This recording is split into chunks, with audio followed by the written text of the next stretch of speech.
2026 FIFA বিশ্বকাপের group I group 1-এর high voltage ম্যাচে সেনেগালকে 3-1 ব্যবধানে হারিয়ে উড়ন্ত সূচনা করেছে বর্তমান রানার্স আপ ফ্রান্স। প্রথমার্ধ গোলশূন্য থাকার পর দ্বিতীয়ার্ধে আক্রমণ পাল্টা আক্রমণে ম্যাচটি জমে ওঠে। ম্যাচের মূল হাইলাইটস: এমবাপের জোড়া গোল ও নতুন রেকর্ড। ম্যাচের 66 মিনিটে মাইকেল অলিসের চমৎকার থ্রু বল থেকে ফ্রান্সকে প্রথম লিড এনে দেন অধিনায়ক কিলিয়ান এমবাপে। এই গোলের মাধ্যমে তিনি দেশের হয়ে সর্বোচ্চ গোলের রেকর্ডে অলিভিয়ের জিরুদকে স্পর্শ করেন।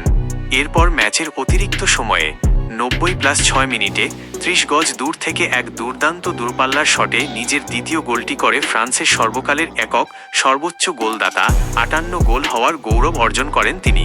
বিশ্বকাপের মঞ্চে এটি তার 14তম গোল।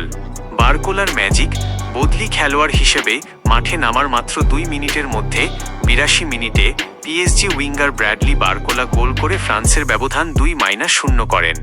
সেনেগালের সান্ত্বনার গোল: ম্যাচের একদম শেষ মুহূর্তে 90+6 মিনিটে সেনেগালের হয়ে একমাত্র সান্ত্বনাসূচক গোলটি করেন তরুণ forward Ibrahim Mbaye. Group I group 1 point table: এই জয়ের পর ফ্রান্স 3 পয়েন্ট এবং +2 গোল ব্যবধান নিয়ে টেবিলের শীর্ষে অবস্থান করছে।